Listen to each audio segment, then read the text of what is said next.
Omset tidak lebih dari 500 juta per tahun, wajib pajak orang pribadi, UMKM tak perlu lapor SPT masa. Itu adalah penggalan PMK 164 garis miring tahun 2023. Selamat datang di channel Rudy Konsultan, channel yang membahas tentang informasi perpajakan dan tutorial tentang aplikasi perpajakan. Di video kali ini Rudy Konsultan mau bahas yang tadi ya, omset tidak lebih dari 500 juta, wajib pajak orang pribadi UMKM tak perlu lapor SPT masa. Ini saya kutip dari dtcnews.co.id ya, info pajak terupdate ya yang sejauh ini. Nah, terus kemudian untuk teman-teman yang saat ini mungkin belum klik tombol subscribe, silahkan klik tombol subscribe di bawah ini, bantu channel Rudy Konsultan agar semakin eksis lagi. Dan jika teman-teman juga butuh jasa konsultan pajak atau butuh bimbingan pajak atau mungkin ada mau konsultasi pajak, silahkan bisa hubungi nomor WhatsApp kami yang tertera di profil channel kami.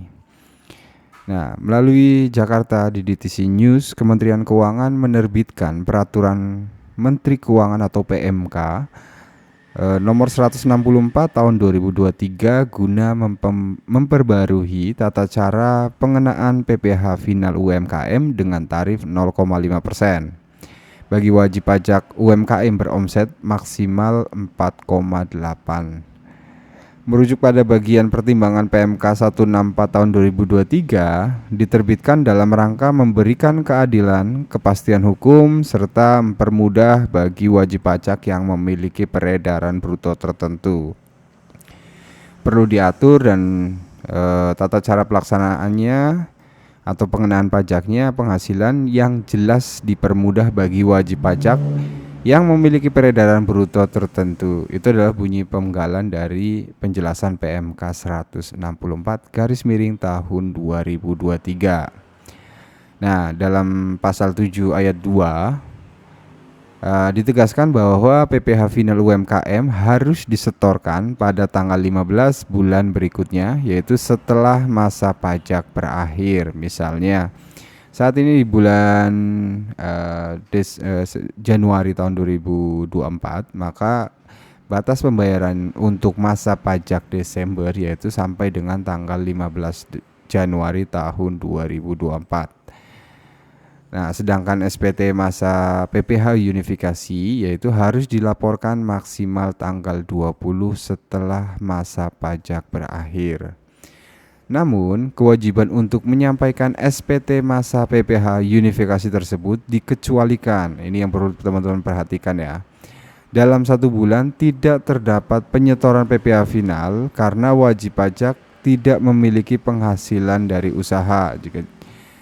Itu untuk opsi yang pertama. Atau wajib pajak hanya melakukan transaksi dilakukan pemotong atau pemungut PPh. Poin yang ketiga adalah omset wajib pajak orang pribadi UMKM secara kumulatif sejak masa pajak pertama belum melebihi 500 juta. Nah, di sini ada ketentuannya adalah mulai dilakukan pembayaran setelah lebih dari 500 juta. Anggap misalnya di tahun 2024 ini di bulan Januari sampai dengan bulan April misalnya omset teman-teman belum lebih dari 500 juta. Terus kemudian di bulan Juni ternyata baru lebih dari 500 juta, maka di bulan Juni baru teman-teman wajib untuk membayarkan PPh yang 0,5%. Itu sebagaimana diatur dalam Undang-Undang HPP PP 55 tahun 2022. Omset wajib pajak orang pribadi UMKM sampai dengan 500 juta dibebaskan dengan pengenaan PPh. Nah, selain dikecualikan dari kewajiban penyampaian SPT masa PPh unifikasi, wajib pajak orang pribadi UMKM dengan omset tidak lebih dari 500 juta juga tidak dikenakan pemotong atau pemungut PPh ketika bertransaksi dengan pemotong atau pemungut. Jadi tidak dipotong pajak yang lain ya, teman-teman. Mesti penyampaiannya bahwa sudah menyetorkan PPh final yang 0,5%. Pemotong atau pemungut PPh tidak melakukan pemotongan atau pemungutan PPh terhadap wajib pajak yang memiliki peredaran bruto tertentu atas transaksi penjualan barang atau penyerahan jasa yang dilakukan oleh wajib pajak orang pribadi yang memiliki peredaran bruto atas penghasilan dari usaha tidak lebih dari 500 juta. 500 juta ini per tahun ya teman-teman.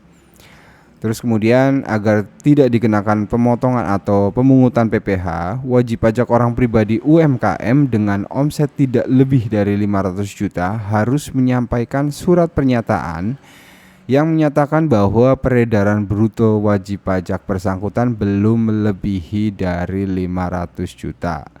Nah, jadi teman-teman yang mungkin peredaran brutonya belum mencapai 500 juta, teman-teman harus membuat surat pernyataan ya. Nah, di sini nanti kita akan masuk ke bagaimana sih cara buat surat pernyataannya. Terus kemudian apa yang perlu diisi, mungkin teman-teman bisa tonton video ini sampai habis ya, jangan di skip ya, agar tidak miskomunikasi atau kesalahan dalam pembuatan surat pernyataan.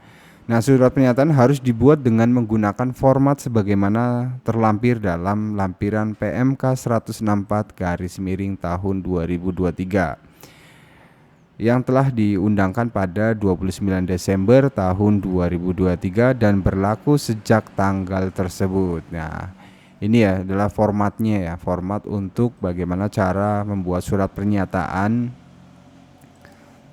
Ya. Ini dia. Ini adalah contoh pemberitahuan wajib pajak yang memilih pengenaan pajak penghasilan berdasarkan ketentuan umum pajak penghasilan. Di mana di sini dalam format suratnya yaitu ada nomor, terus kemudian ada hal ya. Hal ini juga perlu teman-teman tulis sesuai dengan contoh format ini, yaitu pemberitahuan memilih untuk dikenakan pajak penghasilan berdasarkan pasal 17 ayat huruf A, pasal 17 ayat 1 huruf B atau pasal 31 Undang-Undang Penghasilan. Nah, di situ ada yang terhormat Direktorat Jenderal Pajak UP, Kepala Kantor Pelayanan Pajak. Nah, di sini ada titik-titik, silahkan diisi sesuai dengan KPP yang terdaftar untuk teman-teman ya. Nah, di sini ada yang bertanda tangan di bawah ini, silahkan diisi nama, NPWP, nomor telepon, terus kemudian bertindak selaku apa ya di situ.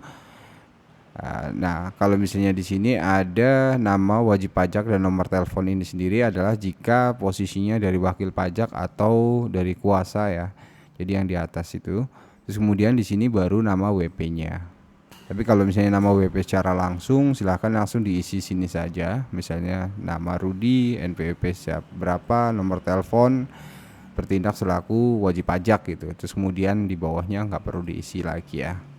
Nah, yang ini adalah nanti di bawahnya adalah pemberitahuan memilih dikenakan pajak penghasilan berdasarkan tarif pasal 17 ayat 1 misalnya ya, atau pasal 17 ayat 1 huruf B atau pasal 31E yaitu berdasarkan Undang-Undang Pajak Penghasilan.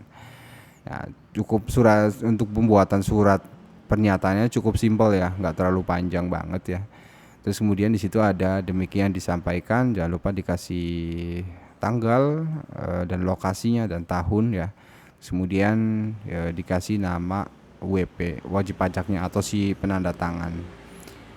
Nah, itu dia ya tentang bagaimana jika omset tidak lebih dari 500 juta per tahun, wajib pajak orang pribadi tidak perlu lapor SPT masa ya. Dan tadi juga sempat kita bahas yaitu bagaimana cara membuat surat pernyataan tersebut. So, sebelum gua closing, untuk teman-teman yang suka dengan video ini, jangan lupa klik tombol share ya ke teman-teman kalian agar informasi yang kita sampaikan bisa lebih bermanfaat lagi untuk orang banyak. Dan jika teman-teman juga butuh jasa konsultan pajak, teman-teman juga bisa hubungi nomor WhatsApp kami yang tertera di profil channel kami. Terima kasih sudah menonton, sehat-sehat selalu dan sampai jumpa.